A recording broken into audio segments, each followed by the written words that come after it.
everyone, so it's Marie. I'm really excited for today's video because as you can see with my travel hat, we're going to be talking about traveling and especially how to travel for cheap and almost free for some aspects of the traveling. I hope you have like a tea or something because I expect this video to be maybe a bit longer than usual, and a notepad because we're gonna have to take some notes because there's lots we have to go through today. This is part one of this series of video that I'm gonna make on how to travel for cheap. So there will be 2 more videos, maybe more if I am inspired, but 2 more for sure. So subscribe if you don't want to miss out on these videos, and tell me in the comments if you have any questions at the end of this video. That way I'll be able to answer them in the next videos. So before we go into the video, I just want to give you a bit of background because most of you might not know me. So my name is Marie. I'm currently living in Ireland, but I have lived in the US and I've also traveled quite a bit. So in this video I'm going to give you, things that I've learned from my experience or tips that I use to make sure that when I travel I don't go over my budget and that I can, more or less travel for cheap, because I am not a billionaire, and if you're here it means you're not either. So we want to keep things on a budget and, try to travel for as cheap as we can while still enjoying our traveling. So I think that when you're trying to travel on a budget and for cheap, it's very important to define the kind of travel that you're willing to do, because what is cheap for me might not be cheap for you, what is cheap for you might not be cheap for me. So I can't really do this for you, but it's really important to ask yourself, how much you're willing to compromise, what kind of things are like a definitive no. Some people are willing to, rent a room in a hostel for 15 days, no problem, they're happy with this because it saves them a ton of money and they don't really mind sharing, but that might not be your ideal, way of traveling, and that's okay. There's other ways you can save money, absolutely. But I think it's essential that you know for yourself what you're willing to do to save money, because you still want to enjoy traveling, you still want to enjoy your vacation. You don't want to compromise to the point that it stresses you out during your vacation, or you hate the place you're staying at and it's just ruining everything. So just defining the type of travel that you want to do and what you're willing to compromise, I think, is where to start. So the second thing is to research your destination. I have found in the past that I tend to want to go where everyone else is going, but where everyone else is going is usually the place where it's really hard to find a hotel room that's actually, affordable and not crazy expensive for what it is. It's usually the place that, flights fill out really quickly and you're left with really expensive tickets. So it's really important to research destinations and not get stuck with where everyone else is going. So I'll give you an example that might, be a bit more concrete.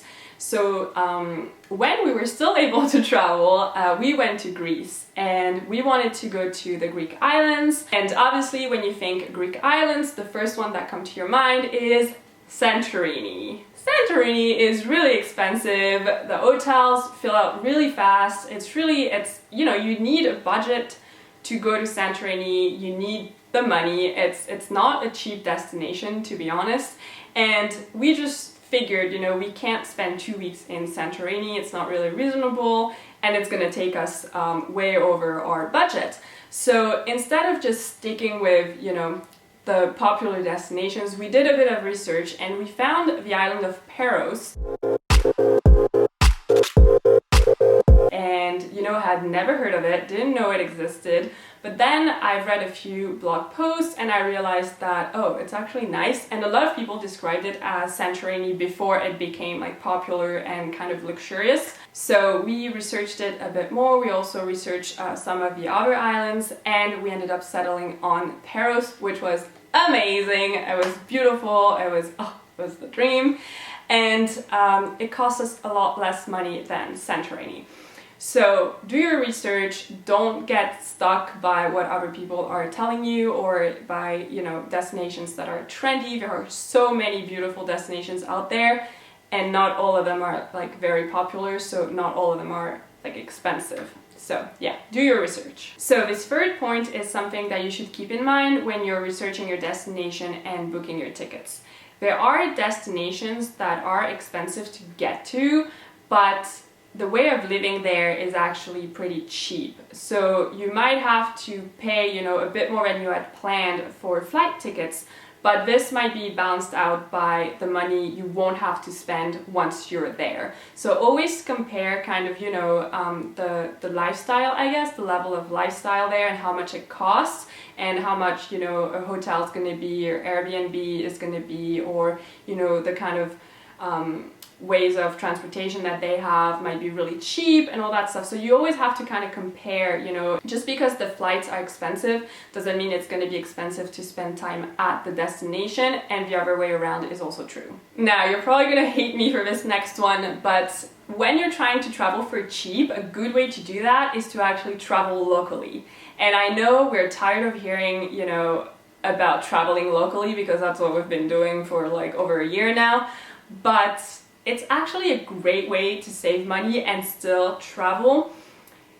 There are so many things that are, of interest around us that because we live here, we never go see because it's not that, it doesn't sound that interesting. It doesn't sound that like exotic, but it could actually be all that, and you kind of need to go and check it for yourself. So it is a good way to discover new things and new places that you maybe have heard of but never been, that are not far from where you live. Obviously, getting to your destination is usually a good chunk of your budget, so if you don't have to really think about this, because if you can drive a couple hours, obviously that's going to be a lot cheaper than taking a plane for 24 hours.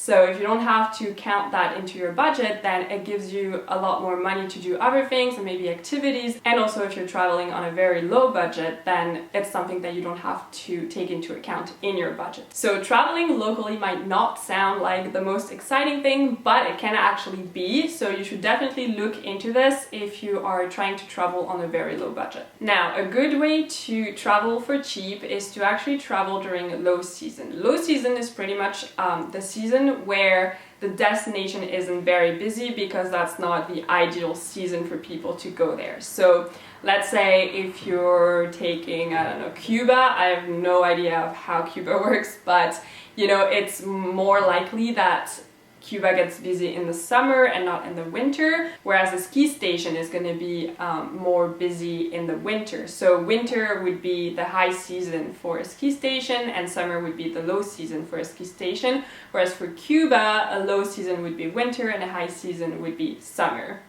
Does that make sense? I hope so. The thing is, when it's the low season, hotels, flights, are not busy, they're not sold out, there's still tickets, and companies are trying to rent out their rooms and sell out these tickets, so there's usually a lot more deals available, and also the prices are cheaper in general. So you can get a good deal if you're traveling during low season, but if you can only travel during the high season, then a good way to save money is to actually book either really in advance, and when I say this I mean like 6 months in advance, or last minute.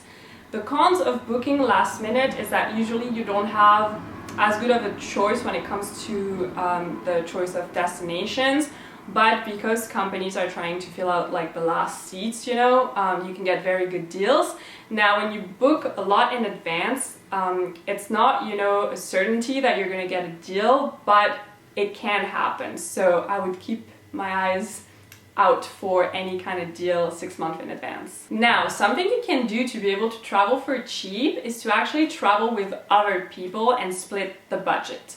That can actually allow you to do a lot more things than if you were traveling on your own, and you might, have opportunities to do certain things that you wouldn't be able to do on your own and for the same price. So for example, Usually there are some activities that you can do as a group or individually, and when you do it as a group you actually get a discount. So, or you can negotiate a discount. Sometimes they don't tell you, but you can negotiate. But even if you don't get a discount, let's say there's 3 of you, obviously if you're going to rent a room, you know, at a hotel for 3 people, if you split it between the 3 of you, it's still 1 room, but obviously the price is divided by 3. Same for renting a car, activities, you know, like in the US, if you go and visit the national parks, sometimes you only have to pay the entrance fee for the car. So if the car is full, you don't pay per person, you pay just for 1 car, but you can split that cost between all the people inside the car.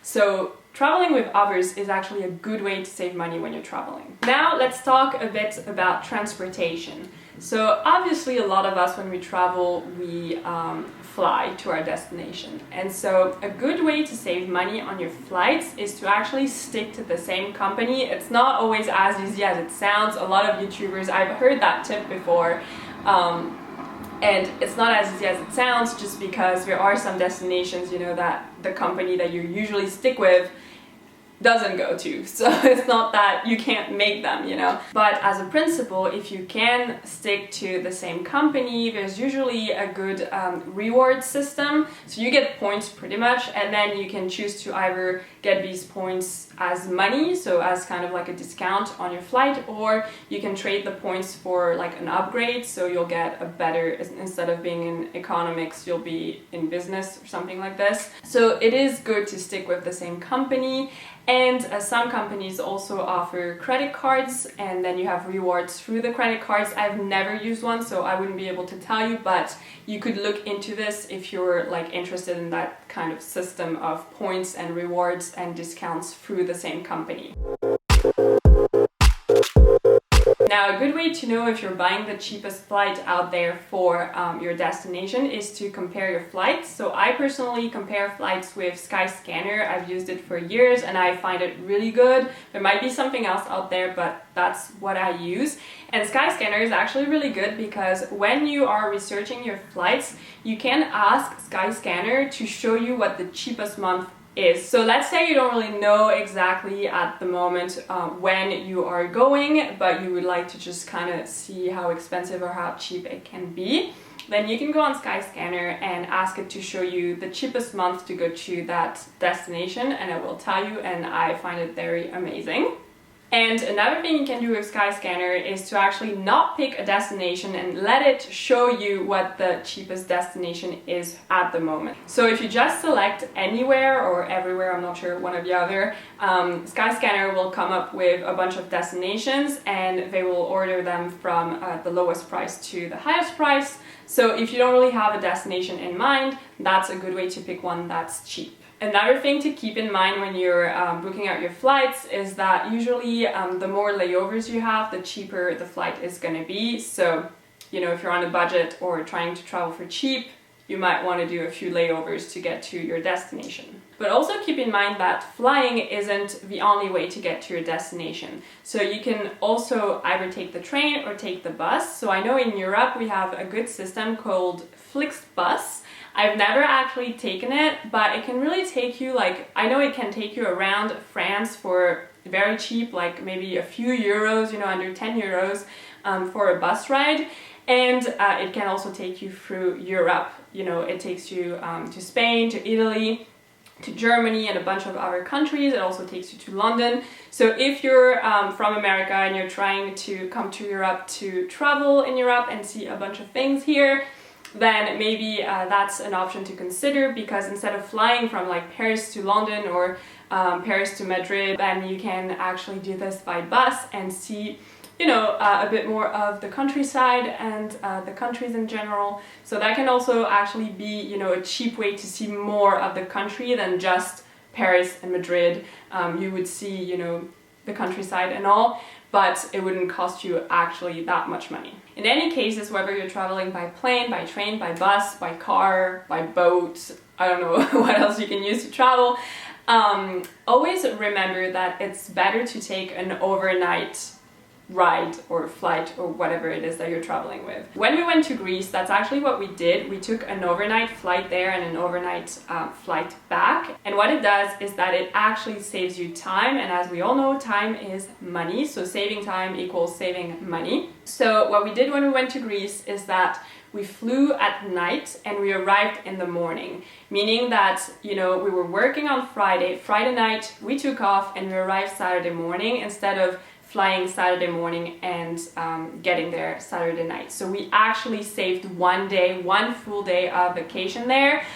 I will admit it's not the best sleep that you will ever get, but it works. And I have to say, the next day we just went to the beach, so it's not like, you know, it really affected us in any way. So it's a good way to save time and save money and enjoy more of your vacation without spending more money. And same when you come back, instead of leaving, I don't know, on Sunday morning, then you leave on Sunday night, and then you're back on Monday morning, and then you can go to work.